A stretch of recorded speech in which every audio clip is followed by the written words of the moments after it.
Good morning. And welcome to Namakwa Unitarian Universalist Congregation. This is a come as you are congregation, and no matter who you are, what your faith, or who you love, you are welcome here. We acknowledge that the land we are on today is the traditional and ancestral home of the Arapaho, Cheyenne, and Ute nations and peoples. We recognize and honor the indigenous peoples as original stewards of this land and vow to reconcile the deep wounds that still shape our world today. I want to extend a special welcome to any first or second time visitors. We would love to stay connected, so please sign up for our newsletter at the main entrance. The Namaqua Unitarian Universalist Congregation fosters a beloved community that celebrates diversity, strives for peace and justice, acts mindfully for the good of the planet, and inspires spiritual growth through a free and loving search for truth and meaning. We are glad you are here today as part of our beloved community. Now for a few announcements. Next week's service on December 18th is called Holy Moments. We're going to be celebrating interfaith holidays. Join Reverend Dana, Jan and Wright, and others for a delightful celebration of December holidays with stories and songs from around the world. On the 17th of December, potluck and Christmas caroling, yay, from 6 to 8:30. Want to have some fun? Of course you do. All ages are welcome to join us for this an all-church event. So please bring a dinner item to share. We will begin with food and fellowship at 6 p.m. and then we will rehearse a little bit before walking up and down the neighborhood, ringing doorbells and singing carols. Please bring flashlights or headlamps. On the 21st of December, annual winter solstice celebration from starting at 6 p.m. Long before Christians adopted the practice of celebrating the birth of Jesus in December, our ancestors have been celebrating this sacred moment in the rhythms of the planet when the sun begins its return. So please come celebrate the longest night and the return of the sun. And please note, this is not at the church building. On December 24th, which is Christmas Eve at 6:30, Christmas carol sing-along and a 7 p.m. worship service.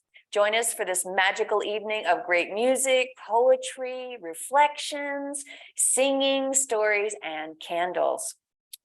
Also, at the end of the service today, many hands make light work. Sue Matthews is going to organize the greening of the sanctuary. So for anybody who wants to stay afterwards, we're going to make this place shine. So please stay after if you can. And Steve wanted me to mention, we have a guest musician, Peter Alexander, here today. Yay. He's being brought, yes. Love, love, love. We are so fortunate to have Peter.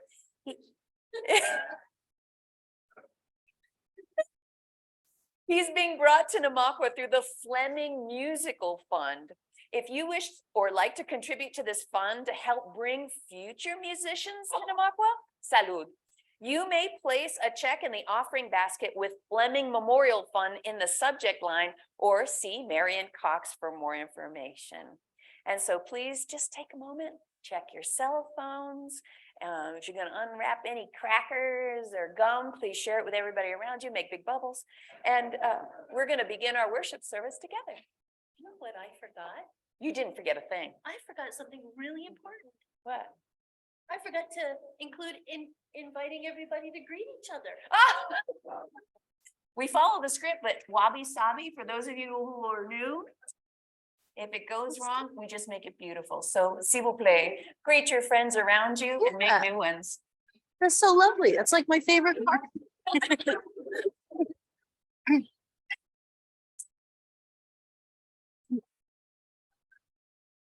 All right, chalice lighting.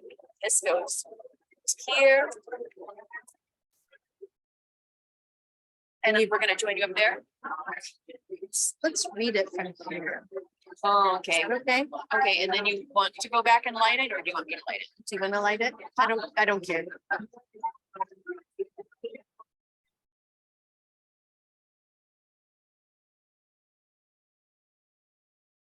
We can do it from back here. Yeah, we do.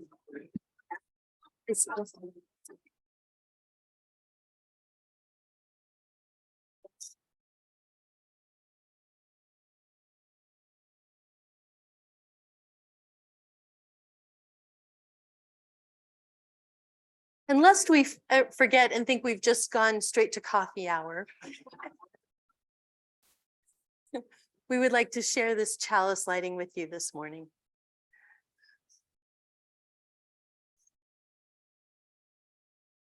So come, my friends, come you accidental pilgrims. You will find yourself on a journey of surprise and wonder. Come, you who emerge into this place as an act of liberation. Come, you who seek a life of mindfulness and a place to test your thoughts. Come, you who bring hearts of all kinds, heavy hearts, rusty hearts, hearts broken open in revelation, hearts full of love to share. So come, you who seek courage, and you who have more courage than you realize. Come, you who stand behind the curtain, gathering up the resources to claim your truth. So come, you who have been in a bubble, you who are poised now for transformation. We begin gathering our courage, love, mindfulness, and sense of purpose. We gather as people of all ages, of different abilities, different backgrounds, and different perspectives. We share a covenant, a direction for our shared journey, and a commitment to encourage and challenge one another for spiritual growth. This path will ask much of us. Let us move forward with love. Let us move forward with appreciation for each other. Let us move forward knowing we are not alone. And when the way is difficult, let us turn towards wonder to remember the big picture of our lives. This morning, we light our chalice for the light of wonder in our lives.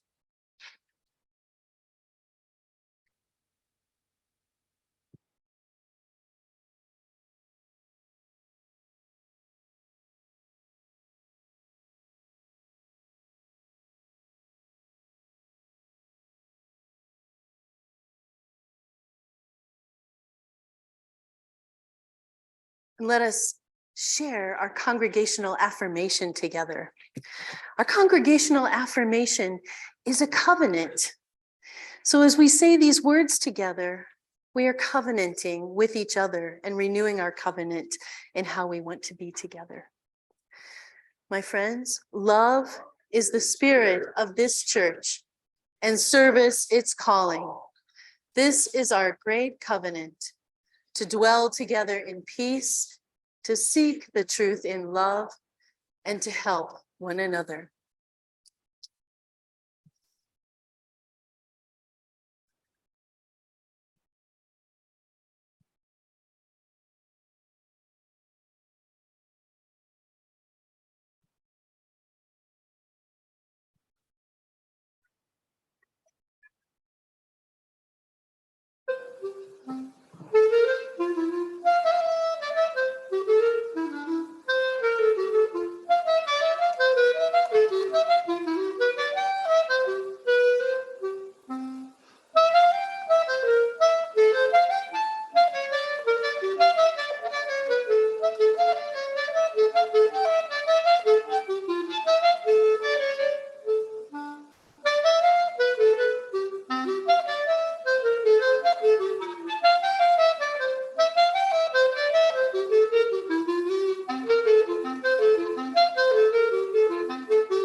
Well, I guess everything is my favorite time, isn't it? Where we get to share a story for all ages. So if you happen to be a child of any age, from 0 to 99, I invite you to come forward if you feel like it and join me. Does it work okay if I sit on the stairs? Okay, just checking.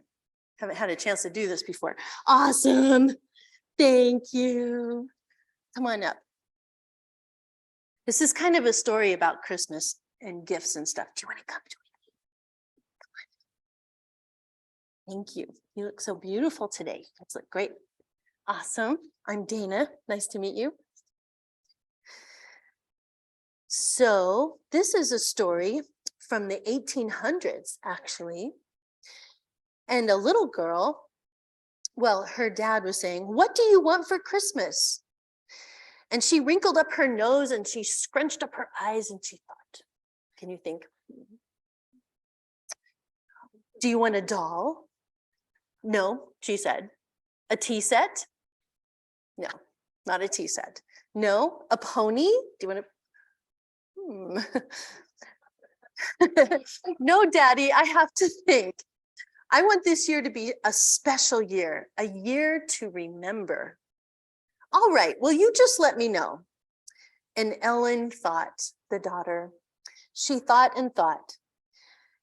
Now, what do you think Ellen might have wanted after a few ideas? What do you think? Any suggestions? What do you think she might want? Just peace? Xbox.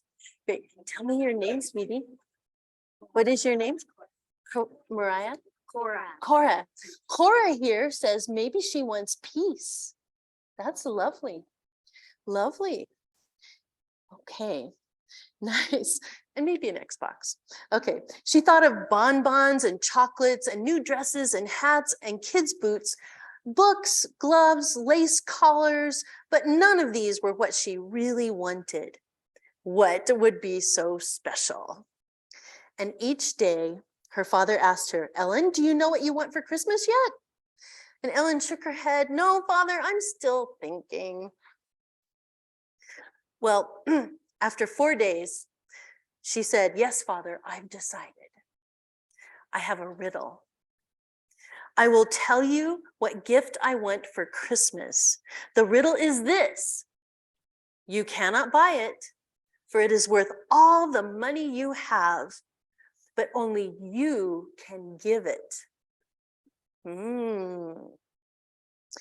You cannot buy it, for it is worth all the money you have, but only you can give it.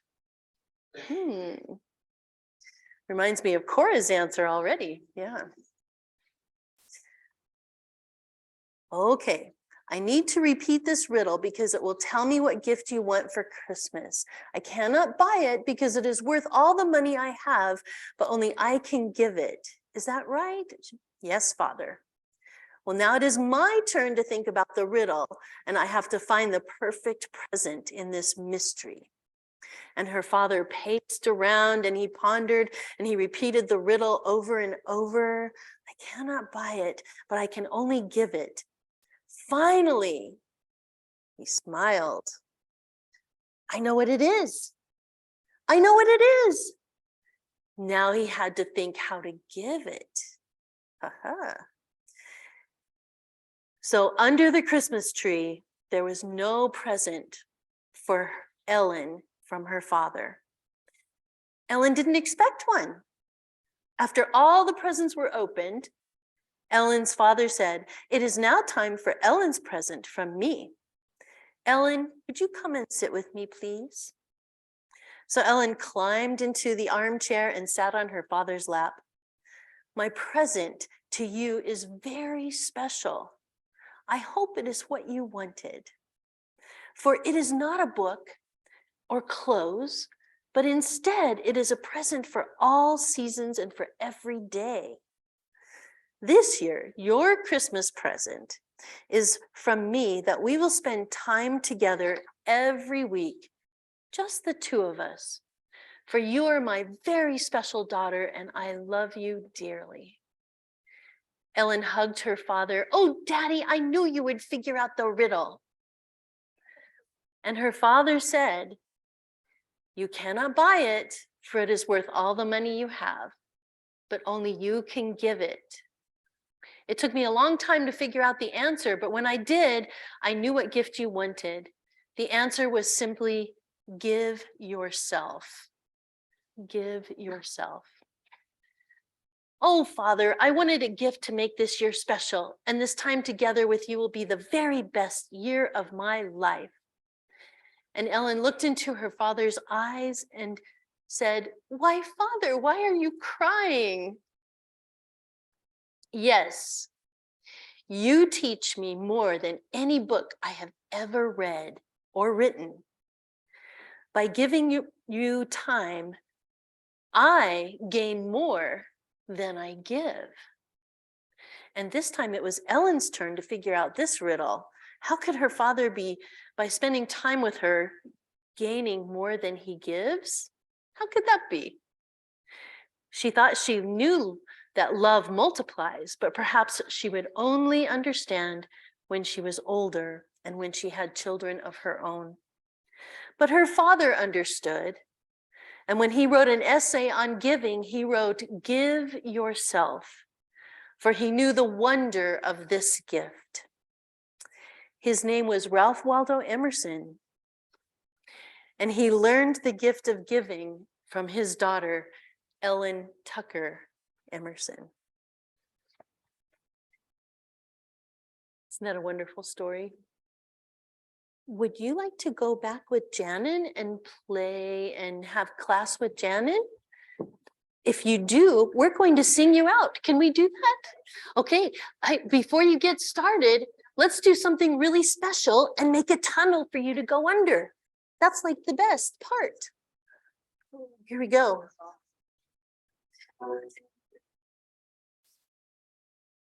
This little light of mine. Here we go.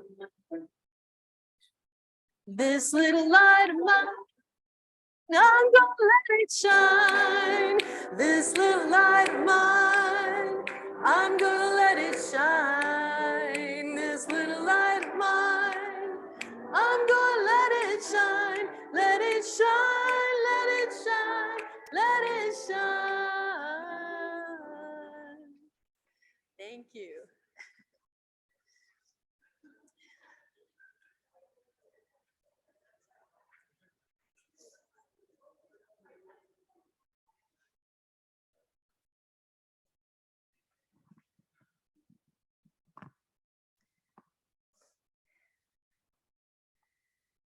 We are each in our own complicated cycles of life, ebbing and flowing through the joys and sorrows that life brings. I'm gonna go ahead and move this forward so no one has to come up.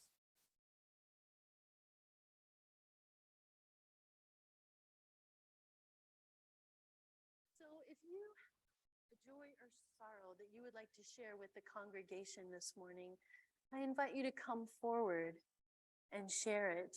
And our folks on Zoom, please feel free to write in the chat, and Wei will share those with us in a bit. Ma'am, would you like to come forward? Two or three people I can go in, please. Okay. Okay, so. For more than a year, I've been researching, figuring out how to pay for the most incredible trip I'd ever heard of. It was a Rhodes Scholar tour on the Eastern Mediterranean to places I've wanted to see forever. And I got evicted from the tour. My blood pressure went up and the ship's doctor couldn't control it. And they said, go home. They gave me, tickets to ride, but that's not where I wanted to go. But I'm here and Christmas is here. And with any luck at all, I'm going to get a tree today, okay? Oh, please.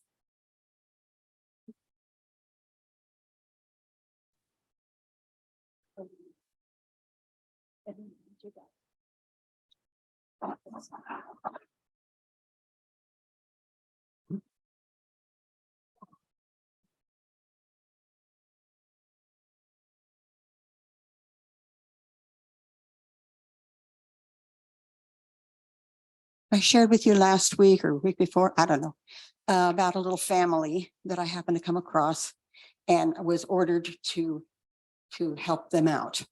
They're coming out of a domestic violence situation and they have nothing.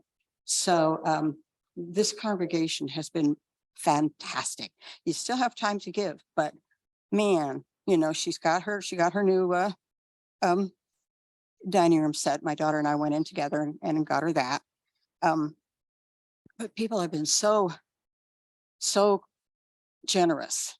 I want to thank Jen and Pete Buckmeyer. I want to thank Loretta Hogue. I want to thank Stephen Karen Dornsife and Robin Kathy. And there's somebody else that I didn't get their name. They gave me something this morning. Who was it? Oh, Norma. Cool. Norma Fox. Let me put that down too. Anyway, thank you. Please and thank you. They can all obviously use more. It's a young mother with 5 children, 2 of her own and 3 of her brothers, and starting over. So thank you. Thank you. Thank you for doing this. We hear you, we hold you, we care for this family. Thank you for bringing this family to us.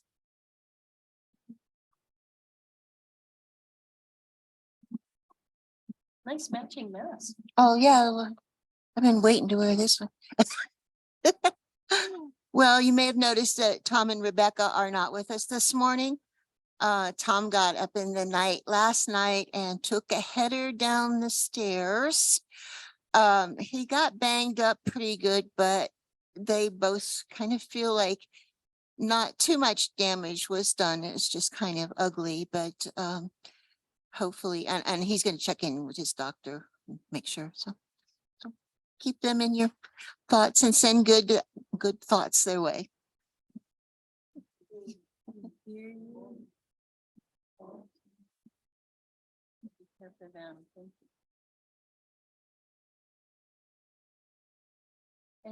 Well, while you're coming, go ahead and come on up. While you're coming up, I just want to make a little public service announcement that it's great to use the microphone, even though we can hear you perfectly fine in here, but that way the people on Zoom can hear us. So please go ahead and use your mic. Come on. Thank you very much. Glad you're here. Yeah, I'm obviously new here. You guys have never seen my face. But I've actually been struggling a little bit because both of my sister-in-laws and my brother-in-law are all kind of falling to pieces a little bit with substance abuse, with their families falling apart. And so I've just been struggling trying to put them back together, but I know deep down that I cannot put them back together until they're willing to make those changes on their own. And I'm just worried that one day I'm going to come to her house and she's not going to be with us anymore. So thank you. Yes.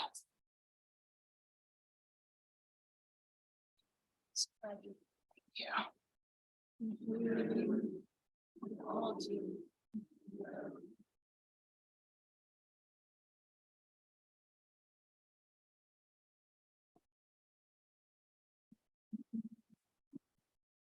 I'm Pete Buckmeyer, and I want you to think about Tracy Jones. She was supposed to come back from surgery on Friday, and she sent me an email and said that she wasn't going to be able to come back. She was supposed to be here today, and I was going to pick her up at the airport, but she's had to have emergency surgery again on her throat. And so it's going to be a while before she gets back here, but keep her in your thoughts, if you will, please.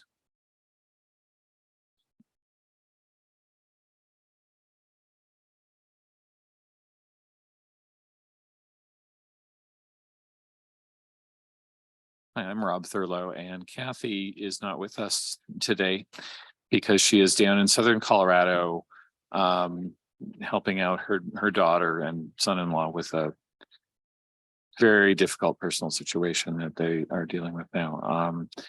I would just ask you to think of Ben and Shannon and Amber.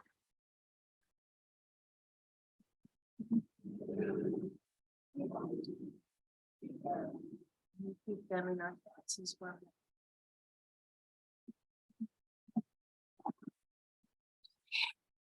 I wanted to extend an invitation. Have you seen the giving trees around town for Adopt a Family? It's a really cool organization. It is Christian based, but it doesn't matter. They take volunteers from any churches. I've been going over there. So if you are thinking, oh my gosh, I'd really like to do something for someone else who is hurting or who is in need this year, they could use volunteers to come. They have rows and rows of, organizers with all kinds of toys and stuff that people have donated, and they need people to come and help put them together for the families that need gifts for the children. So that would be, we're like elves in there.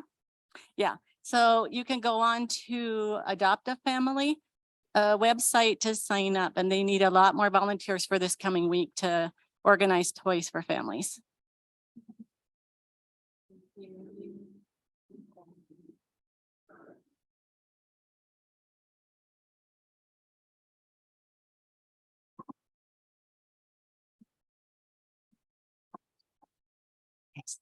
I have a joy to share with you today, and that is that we live in Estes Park, and the police department and the police auxiliary go together to provide Blue Santa gifts to those in need. Generally, it's the elderly, the people who are living alone, who don't have family around, or don't have family, period.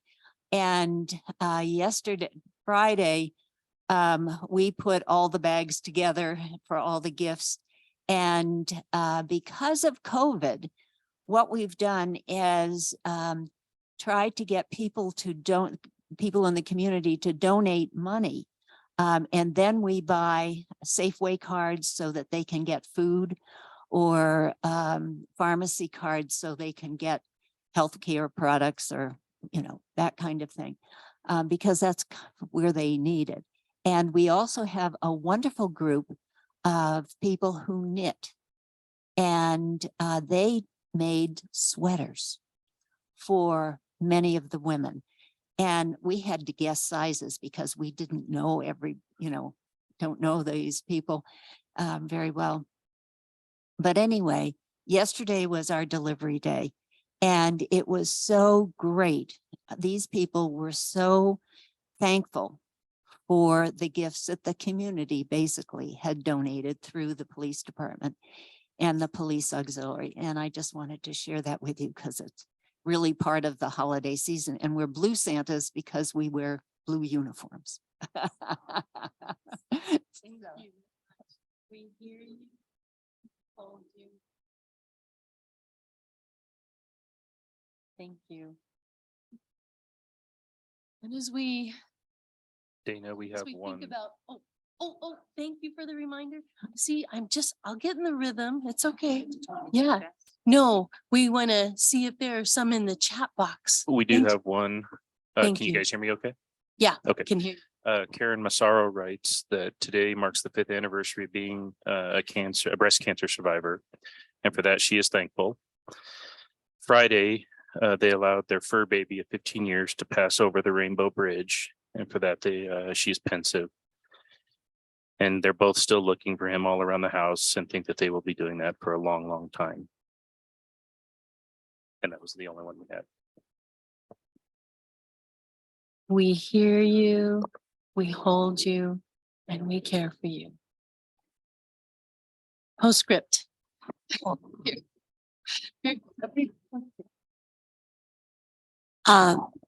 Wayne, our sound guy up there, he's having really important surgery tomorrow, and I want every one of you to wish him the very best.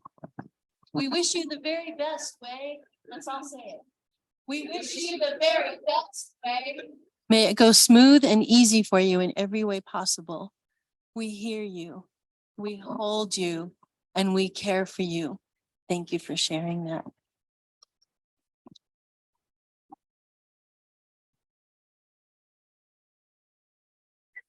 As we consider all of the joys and sorrows in our lives, let us take a moment of brief meditation to settle into our own lives. And as you settle into your breath, just focus on the in and out flow. Breathing in. I know I am breathing in. Breathing out. I know I am breathing out.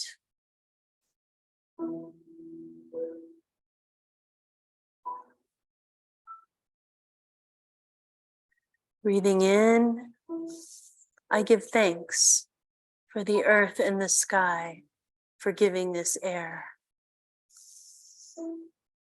And breathing out, I give thanks for my life.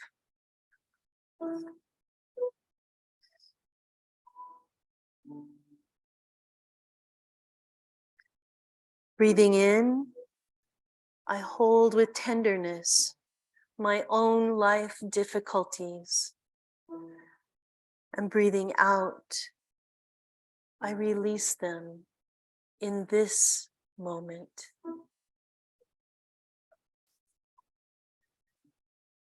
And breathing in, I acknowledge the sorrow in our own community and in the world. And breathing out, I send loving kindness to all who suffer.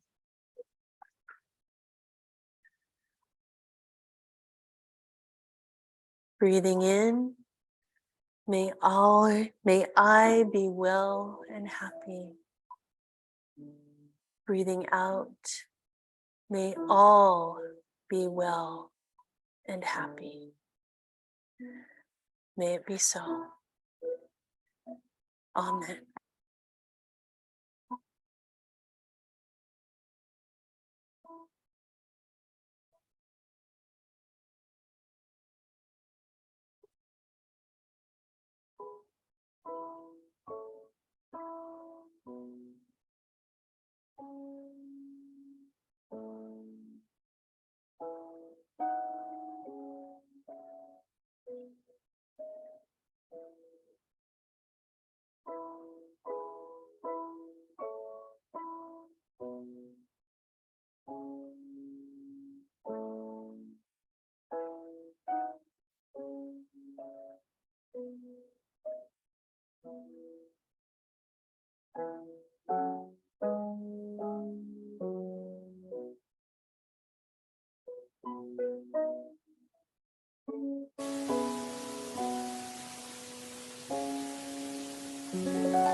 Garden. Reading has always been my mental pacifier. And for those of you born after 1998, my generation had a form of Google that took up a lot of space on the bookshelf. It was called Encyclopedia Britannica. And they were my magic carpets. There was no saying, hey, Alexa, how do you spell? Nothing. For those of us, if we went, hey, Mom, how do you spell? We heard, look it up. Yes. Oh, whiffing a book up my nose is better than my first cup of coffee in the morning. It's so exciting. And during those long New England winters of my youth, I traveled to see the Eiffel Tower, the Statue of Liberty, and the Rocky Mountains, all from the comfort of my mom's swivel chair. And it was in that threadbare chair that my perpetual wonder was born. Now, back then, our television was so big, the console was so huge, you could put a whole man inside of it. It was right. Oh, some of you remember those, right? And my older brother told me that the people on TV were actually in the television. And my parents went along with it. Yeah, I actually believed that there were real people living in the TV in our den. So one afternoon, I took the screwdriver off the pegboard and I got behind the TV, and with my feet, I pushed the TV away and I took the back off the television. I can still remember the excitement and anticipation of meeting all those little silver people. Yeah, it was black and white. Imagine how I felt when all I found were bulbs and wires. The betrayal, the disappointment, the anger that I felt, I had been duped, conned by people I loved, my own brother, my parents. They conspired against me. I mean, how could they? I felt horrible. I trusted them and they let me down. And it was at that moment that my faith turned into a hardened distrust of anything people told me. That little girl made up her mind that she would have to see things for herself. You would have to prove it to her. You would have to show her evidence. And that little Dorothy from Kansas, she pulled back the curtain and discovered for herself the frustrated fraud. Now, we were a very churchy family when I was a kid, but it was libraries that were my cathedrals and still are. Reading for me is a sacred act. Books are my Bibles. But once I started to notice that the majority of the books that I had read were mostly written by men. And I figured half the population are women, so where is our scholarship? Where is our voices?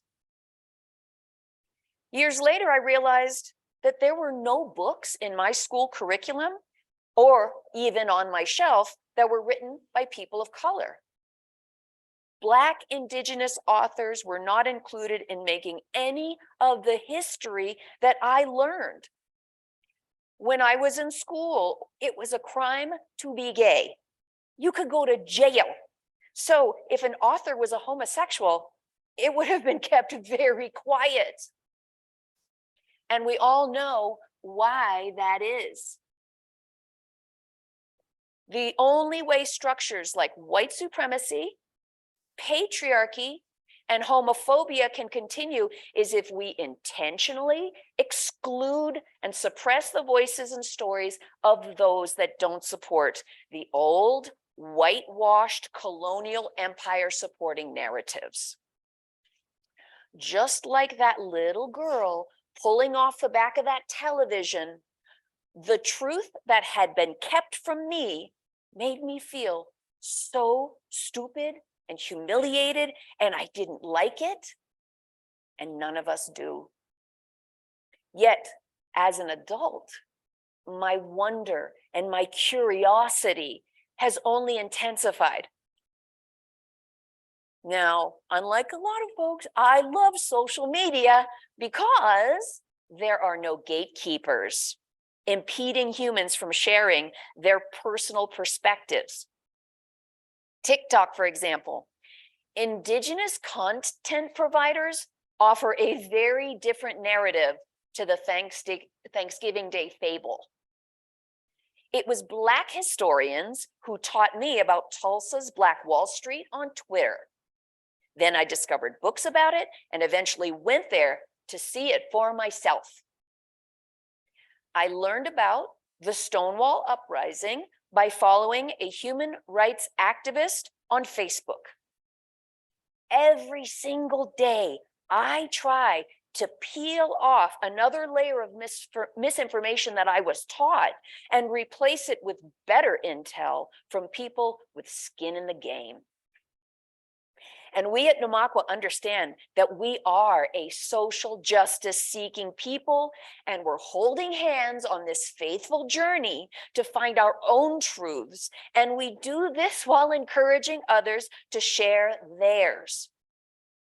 Here, we know we are surrounded by those willing to keep our minds open and full of wonder to experiences not just of our own, but of others.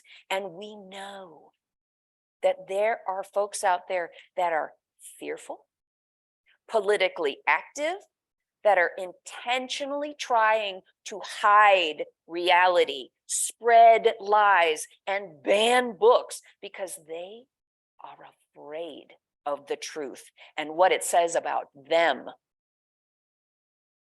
Those who are terrified of critical race theory being taught to college students, what do you think they're really scared of? Losing their white privilege.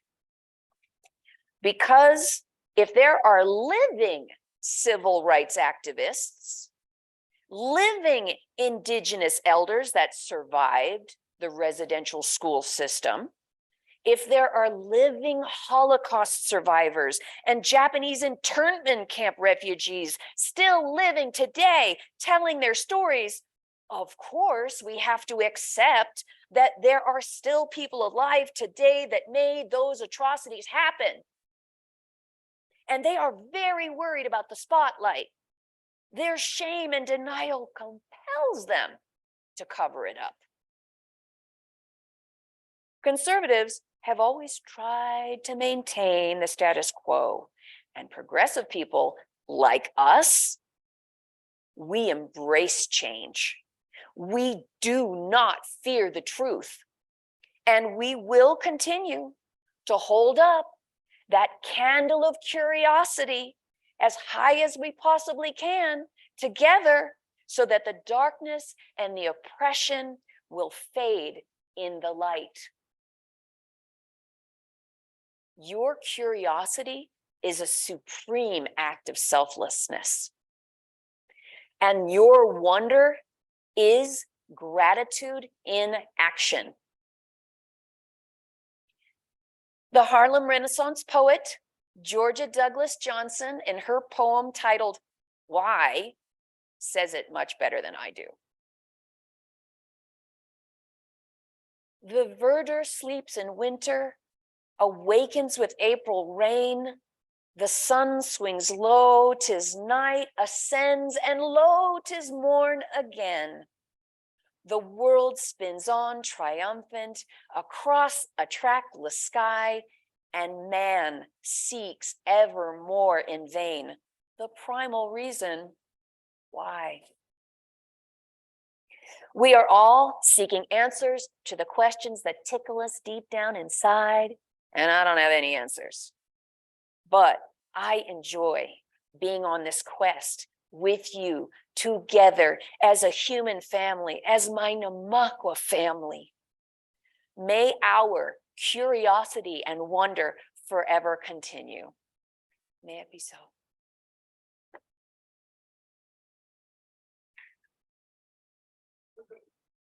Yes. So we are going to do our offering right now. If the ushers could please pass the baskets, and Ryan will make his magic.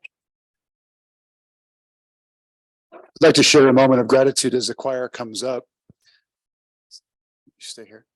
So Teresa Helmers has been our collaborative pianist since June. We'll get out of your way here, guys. And we have been blessed by her musicianship, and working with her in the choir has been such a joy. It's okay. We're all making it work. It's good. Sadly for us, but in a happy turn of events for Teresa, she is taking a job closer to home where she lives in Denver at Westminster Presbyterian as the pianist and organist starting in January. So this will be her last service with us. But I just wanted to extend a warm thank you from all of us. It's been a joy to work with you, and we wish you the best. Thank you.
to do an offering for the,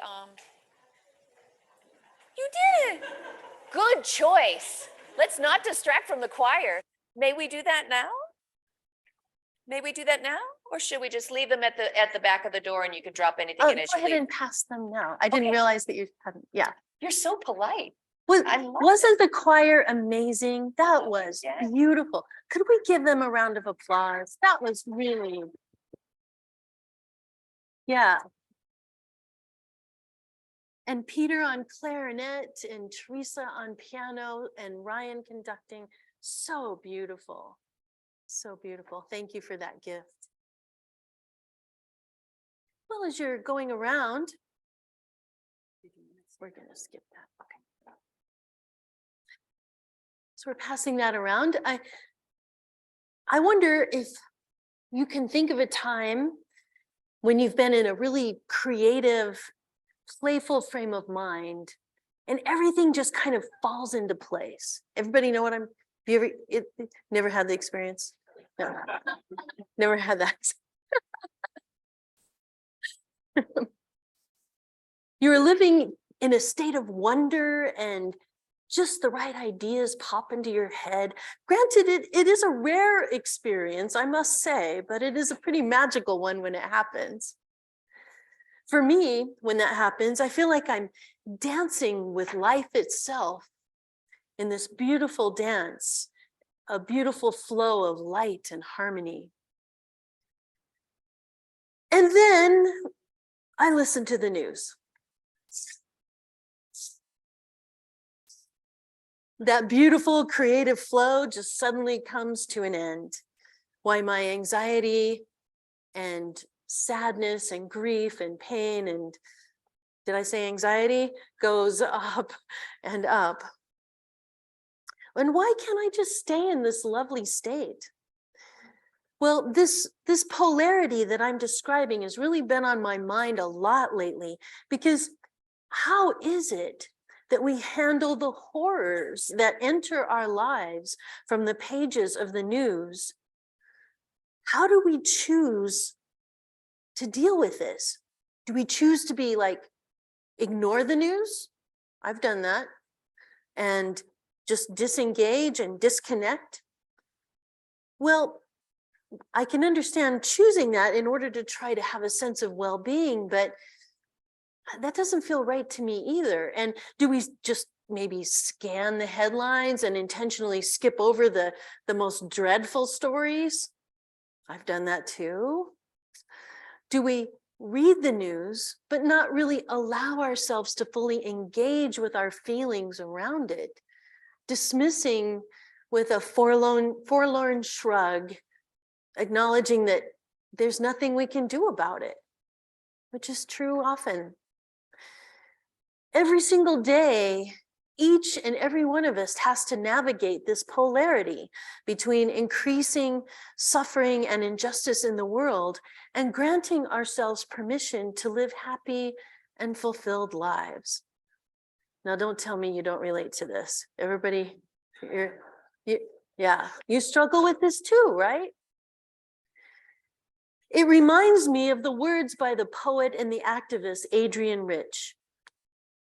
My heart is moved by all I cannot save. So much has been destroyed. I have to cast my lot with those who, age after age, perversely, with no extraordinary power, reconstitute the world. When I was at the Unitarian Universalist Church of Boulder, I had the opportunity to build a partnership with an organization called the Teepee Raisers. Anybody heard of the Teepee Raisers? Probably not. They're a pretty small little organization. They're a nonprofit co-led by Lakota and non-native people to build relationships with Lakota on the Pine Ridge Indian Reservation. So we had the opportunity to participate in their race to winterize. They had a giant storm that destroyed like 600 homes, which is not hard to do if it's just a little trailer house. And so the race to winterize was to go up and help them rebuild their homes so that they didn't freeze in the winter. Now, it's just a 5-hour drive from here, but it is truly like being in a third world country. Anybody here been to Pine Ridge Indian Reservation? Yeah, I figured we'd have a few. Yeah, yeah. It is often ranked as the poorest place in the United States. Facing that level of generational despair and poverty changes one's perspective. With alcoholism and unemployment both at around 85%. Yeah, you can see that the problems are deep and profound. Families lose loved ones, and accidents and illness and suicide all the time, at least every year. Like their conversations are like, well, who did you lose this month? You know? I realized after attending a wake on my first day there that death is so much closer on the res. And yet their daily tragedies hardly ever make it to the news. We took our first time up there, we took 7 entire families, 28 people, ages 5 to 85, to help pack food boxes and chop wood and cover windows with plastic and rebuild roofs and rebuild windows and chop more wood and make all kinds of deliveries all across the reservation. All the time we were working with our Lakota leaders and guides. And it was interesting, I was so delighted that the parents made a request that no electronic devices were allowed to be used. We didn't have a signal up there anyhow, so most phones didn't work. But our kids, you know, they weren't stuck behind a device. They were out playing with the Lakota kids and making new friends, and they were working too, every single one of them, even the 5-year-olds. Well, there's something magical that I'm still trying to figure out that happened during our 4 days up there. You see, we fell in love with the people and we fell in love with doing the work. We met the most kind and loving people, all with tragic stories to tell, young and old, working to fulfill their dreams of a better life. So humble and yet so fierce, so broken and yet determined to save themselves and their beloved Lakota nation. So I watched our group as our hearts were moved and broken by all we could not save. Our leaders told us, do not take pictures of this. It's like poverty porn. It's like poverty porn. We are amazed by seeing pictures of poverty and that level of desperation. So we did not. Seeing that deep impact of damage caused by 150 years of persecution and neglect from our government and our culture, and yet bit by bit, we followed the lead of the Lakota and built friendships, and we made a difference. And we went back twice a year, even during the pandemic. We might go there too sometime. Well, when we came back, we sat down to debrief after our first one. And wouldn't you know, it was the middle school kids and our high school kids that dominated the conversation, like that ever happens. But they wanted to go back as soon as possible. Reverend Dana, we got to do this again. Can we go back in 2 weeks? Well, the work wasn't done, and they saw how desperately people needed this help. I mean, people were living, we were keeping people alive by the wood that we were chopping. And those 16-year-old boys, they were into chopping that wood, I tell you. But they, when we got back, the same ones that complained about not being able to have their devices were complaining that their mother wouldn't stop texting and just put down the phone and call them and go over and see somebody. Mom, stop using your devices. What? Did that really just happen? There is a magic that is still a bit of a mystery to me. And I think there is insight from the story of Ralph Waldo Emerson. By giving our time, we gain more than we gave. Not just from the time, but from walking side by side in companionship with these people, these beautiful people. The true magic was in the bonds of relationship and building friendship across cultures. We were humans helping humans. And yet we came back to our comfortable lives. We all longed to be back on the res. And I can tell you, all of our new Lakota friends, they longed for the comfortable lives that we have. There's a Hindu tale that tells of all the gods wanting to hide the secret of life from those crazy human beings so they will never find it. And where can they possibly hide this? Well, as the story goes, they finally decide to hide it within the human heart. Because we humans are never going to look there to find it. And as I ponder this story, to me, it occurs to me that the human heart is like a seed. It cannot grow and flourish and come alive and bloom without breaking open first. The secret of life is found in the broken heart. We cannot turn to wonder. We cannot fully experience the joy of being alive until our hearts have been broken open. Until the seed of love and compassion takes root and begins to grow. But to grow our hearts and our souls, we need that light, the brilliance, the joy of being alive. So it occurs to me that to turn to wonder is to be in defiance of the destructive forces, in the way that we find our way back to that which sustains us. Does the news sustain you? Just checking. It takes you down, doesn't it? It's that love and joy and creativity and friendship that builds us up and sustains us, and the gratitude of being alive.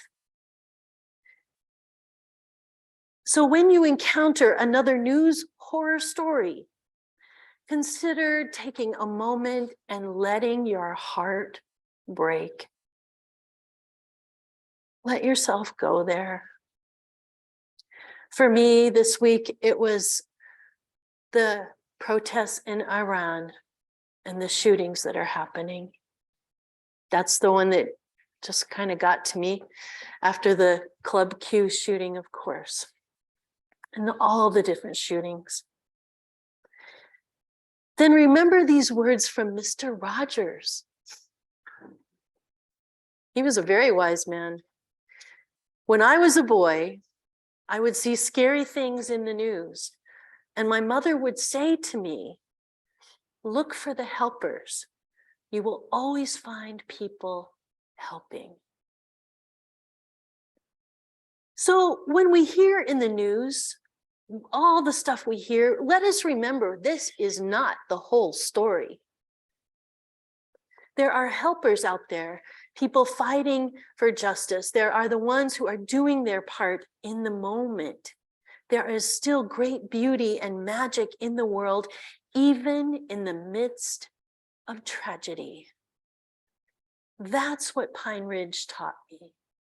We experienced great magic and beauty and joy being together, even in the midst of 150-year-old tragedy still living out. So my friends, as you wrestle every day with this polarity, may you and I have the courage and strength of mind and heart to wonder, to turn to wonder in the midst of our brokenness, to bring in the light of joy and live fully as we too cast our lot with those who age after age, perversely, with no extraordinary power, reconstitute the world. Joy is resistance.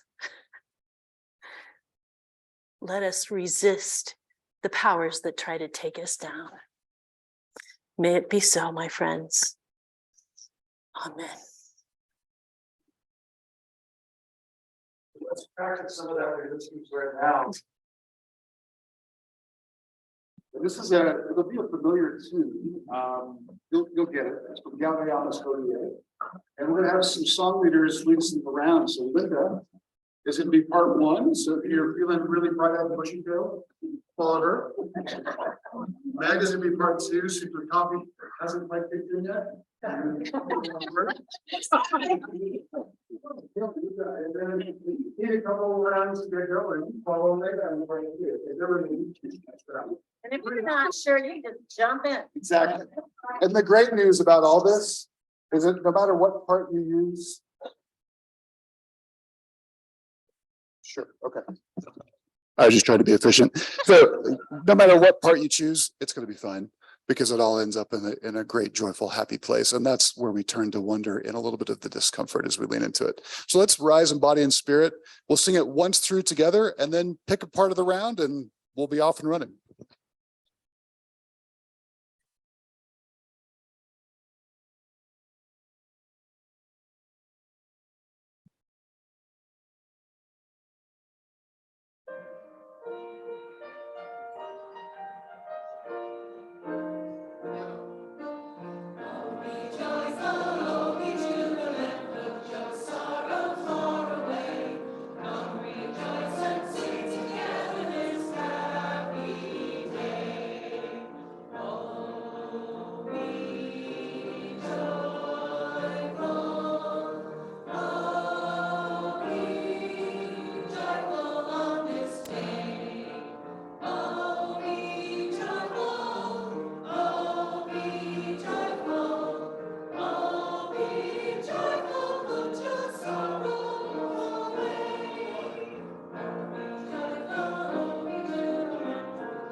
There's a power at work in the universe.